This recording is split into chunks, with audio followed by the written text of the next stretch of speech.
Hi, everybody. It is I, Mr. Aaron, returning once again for some more reading.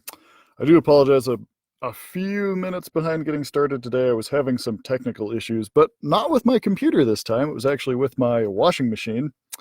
It was making this very ominous sounding wah-wom, wah-wom, wah-wom, wah-wom noise. And because it's right on the other side of this wall, if I didn't stop to take care of it, then the entire time through this broadcast, you would have been hearing wah, wah, wah, wah, wah, wah, wah, wah.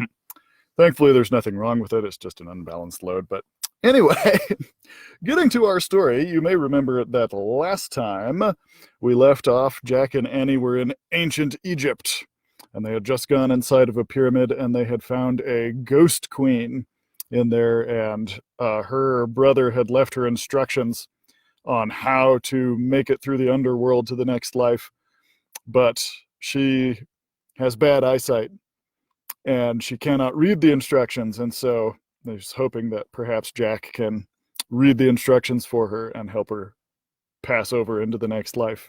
So we will see what happens in Chapter 6. Chapter 6. The Writing on the Wall. Jack and Annie squinted at the pyramid wall. A series of tiny pictures was carved into the stone. "There are 4 pictures here," Jack told the Ghost Queen. "Describe them to me, Jack. One at a time, please," she said. Jack studied the first picture. "Okay," he said.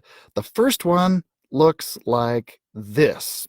He made a zigzag in the air with his finger. "Like stairs?" asked the Ghost Queen. "Yes, stairs," said Jack. "Just like stairs."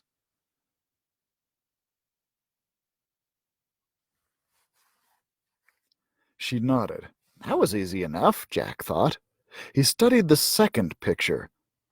"The second one has a long box on the bottom," he said. He drew it in the air. The Ghost Queen looked puzzled. "With 3 things on top, like this," said Annie. She drew squiggly lines in the air. The Ghost Queen still seemed puzzled. "Like a hat," said Jack. "Hat?" said the Ghost Queen. "No, more like a boat," said Annie. "Boat?" said the Ghost Queen. She sounded excited. "Boat?" Jack took another look at the wall. "Yes, it could be a boat," he said. The Ghost Queen looked very happy. She smiled. "Yes, of course," she said. Jack and Annie studied the next picture. Could be a boat, I guess, huh? "The third one is like a thing that holds flowers," said Annie. "Or a thing that holds water," said Jack. "Like a jug?" asked the Ghost Queen. "Exactly," said Jack. "Yes, a jug," said Annie.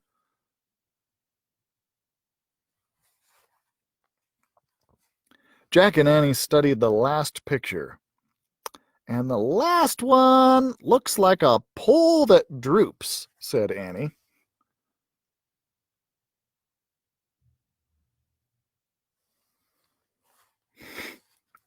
"Like a curved stick," said Jack, "but one side is shorter than the other." The Ghost Queen looked puzzled again. "Wait," said Jack. "I'll draw it in my notebook big so you can see it." Jack put down the scepter and got out his pencil. He drew the hieroglyph. "A folded cloth," said the Ghost Queen. "Really?" said Jack. "Yes, that is the hieroglyph for a folded cloth," said the Ghost Queen. "Oh, okay," said Jack. He looked at the 4th hieroglyph again.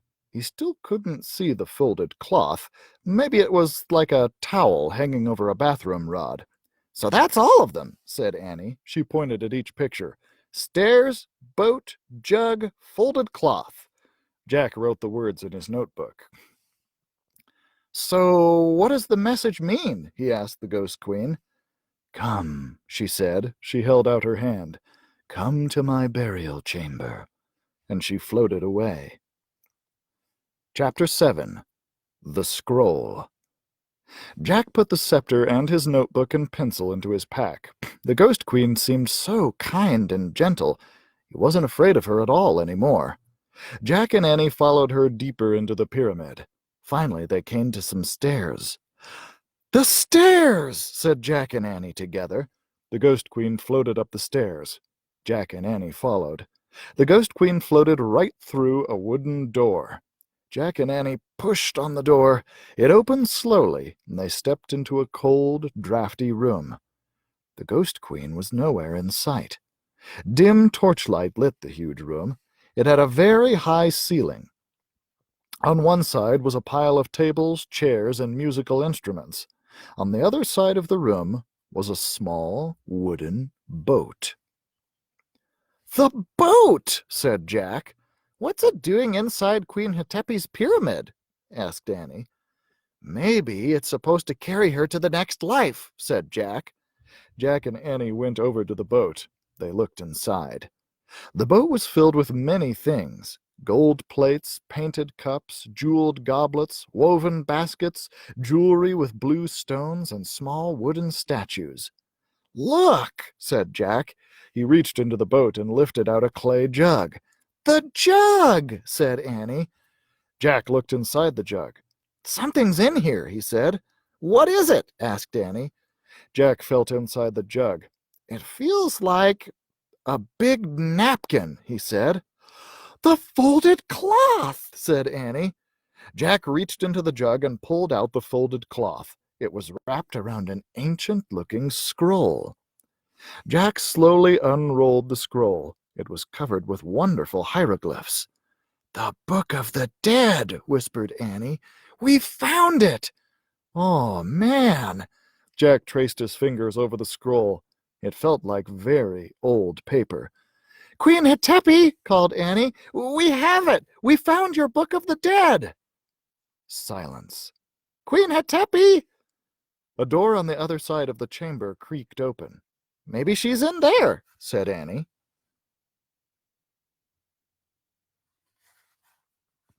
Jack's heart was pounding.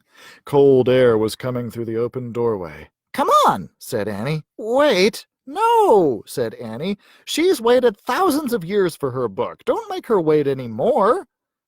Jack put the ancient scroll into his backpack. Then he and Annie slowly started to cross the drafty room. They came to the open door.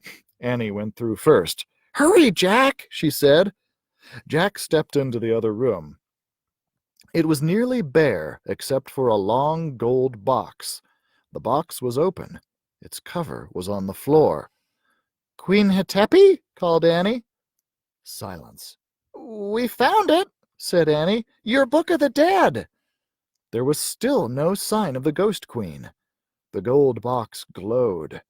Jack could barely breathe. "Let's leave the scroll on the floor and go," he said.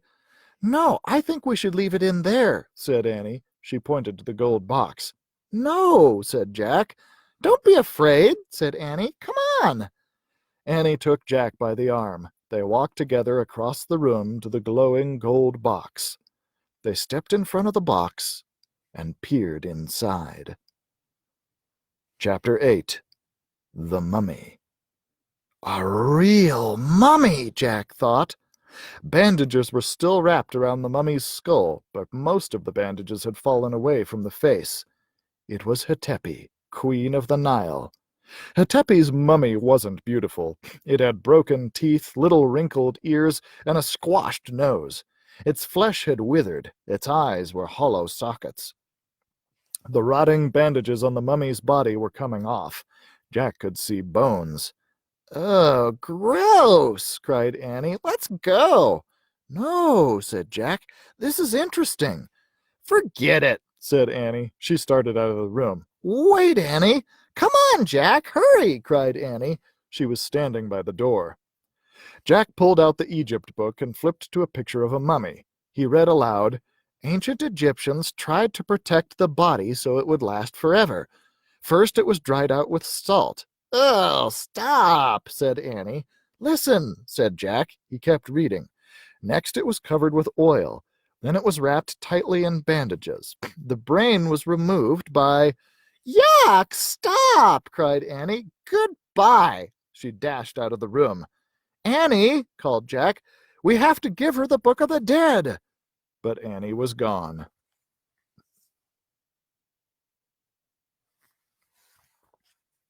Jack reached into his pack.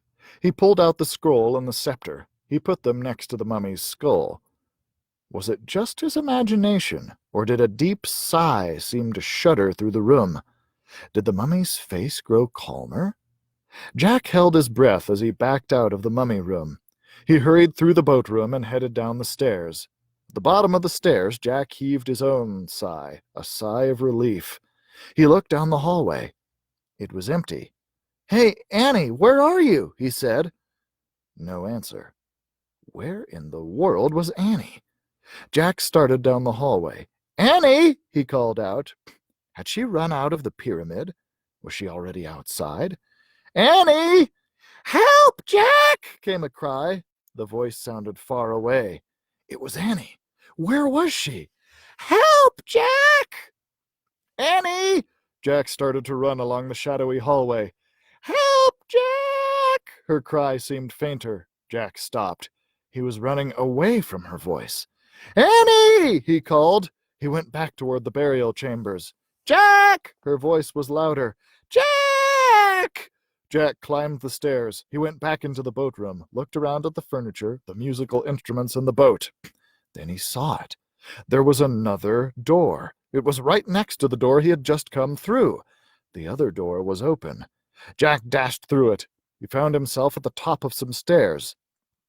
They were just like the stairs outside the other door. He went down the stairs and into a hallway. It was lit by torches on the wall. It was just like the other hallway. "Annie!" he called. "Jack! Annie! Jack!" Annie was running through the hallway towards him. She crashed into him. "I was lost!" she cried. "I think this is one of those false passages built to fool the tomb robbers," said Jack. "A false passage?" said Annie, panting. "Yeah, it looks just like the other hallway," said Jack. "We have to go back into the boat room and out the right door." Just then they heard a creaking noise. Jack and Annie turned around. They looked up the stairs. They watched in horror as the door slowly creaked shut. A deep sound rumbled in the distance, and all the torches went out. Chapter 9. Follow the Leader. It was pitch dark. "What happened?" asked Annie. "I don't know. Something weird," said Jack. "We have to get out of here fast. Push against the door." "Good idea," said Annie in a small voice. They felt their way through the darkness to the top of the stairs. "Don't worry, everything's going to be okay," said Jack. He was trying to stay calm. "Of course," said Annie. They leaned against the wooden door and pushed. It wouldn't budge. They pushed harder. It was no use. Jack took a deep breath. It was getting harder to breathe and stay calm. "What can we do?" asked Annie. Just rest a minute," said Jack, panting. His heart was pounding as he tried to see through the darkness. "Maybe we should start down the hall," Annie said. "Maybe we'll eventually come to an exit." Jack wasn't sure about that, but they had no choice. "Okay, come on," he said. "Feel the wall." Jack felt the stone as he climbed slowly down the stairs. Annie followed. Jack started down the dark hallway. It was impossible to see anything, but he kept going, taking one step at a time, moving his hand along the wall. Jack went around a corner. He went around another corner. He came to some stairs. He climbed up, and Annie followed. There was a door.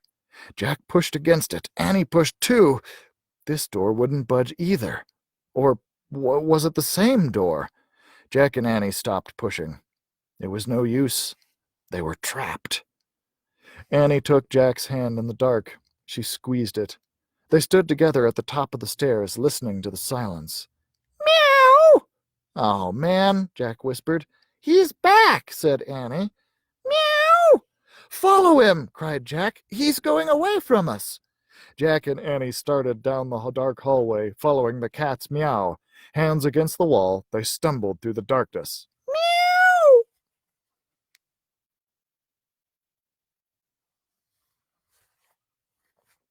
Jack and Annie kept following the sound all the way through the winding hallway. They went around one corner, then another, then another. Finally, they saw a light at the end of the tunnel. They rushed forward, out into the bright sunlight. "Yay!" Annie shouted. But Jack was thinking. "Annie," he said, "how did we get out of the false passage?" "The cat," said Annie. "But how could the cat do it?" Jack asked. "Magic," said Annie. Jack frowned. "But look," said Annie. She pointed. The cat was bounding away over the sand. "Thank you," called Annie. "Thanks," Jack shouted at the cat. The cat's black tail waved. Then the cat disappeared in the shimmering waves of heat. Jack looked toward the palm trees. The magic treehouse sat like a bird's nest at the top of one. "Time to go home," said Jack. Jack and Annie set off for the palm trees. It was a long, hot walk. At last, Annie grabbed the rope ladder. Jack followed. Once they were inside the treehouse, Jack reached for the book about Pennsylvania. Suddenly, he heard a rumbling sound. It was the same sound he had heard in the pyramid. "Look!" Annie said, pointing out the window. Jack looked. A boat was beside the pyramid. It was gliding over the sand like a boat sailing over the sea. Then the boat faded away into the distance. Was it just a mirage? Or was the Ghost Queen finally on her way to the next life? "Home, Jack," whispered Annie.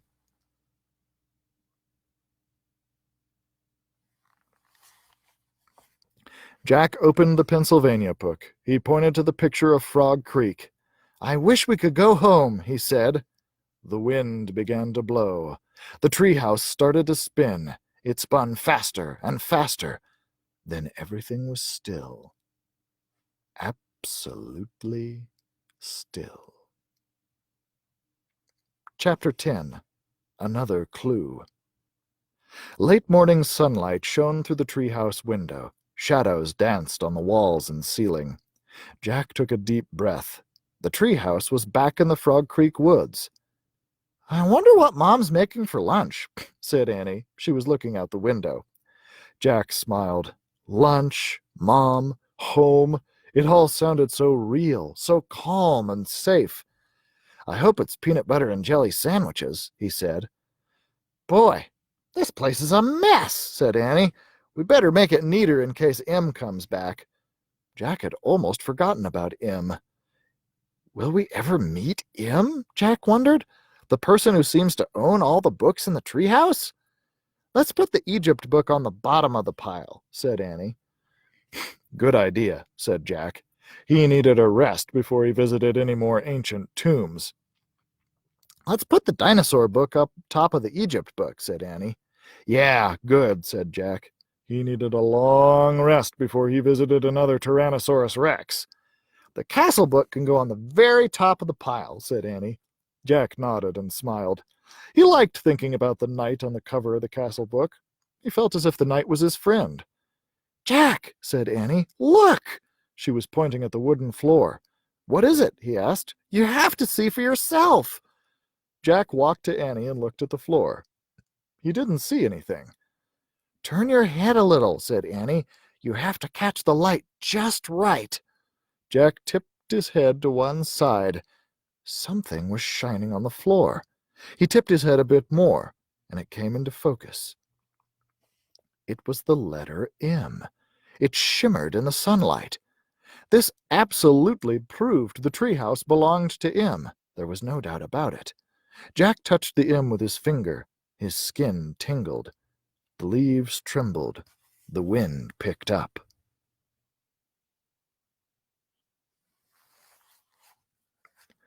"Let's go home now," said Jack. Jack grabbed his backpack. Then he and Annie climbed down the ladder. As they stood on the ground below the treehouse, Jack heard a sound in the bushes. "Who's there?" he called. The woods grew still. "I'm going to bring the medallion back soon," Jack said loudly. "And the bookmark, too. Both of them. Tomorrow." "Who are you talking to?" asked Annie. "I feel like M is nearby," Jack whispered. Annie's eyes grew wide. Should we look for him? But just then their mother's voice came from the distance. Jack! Annie! Jack and Annie looked around at the trees. Then they looked at each other. Tomorrow, they said together. They took off, running out of the woods. They ran down their street. They ran across their yard. They ran into their house. They ran into their kitchen. They ran right into their mom. She was making peanut butter and jelly sandwiches.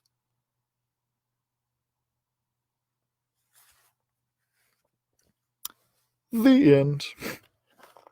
Whew. It's pretty exciting. I didn't know whether they were going to make it out of there or not. But they did. Most excellent. All right, guys. I hope you enjoyed. If you did, be sure to tune in tomorrow. I'm not sure precisely what we're doing tomorrow. I still need to decide, so it'll be a surprise for everyone. Of course, be sure to check out our other live programs, Toddler Time with Miss Becky, Stories with Sunny, and Creating with Constance. And don't forget that you, too, can access library materials through our digital content resources at sweetwaterlibraries.com. Thanks so much, everybody, and we'll see you tomorrow.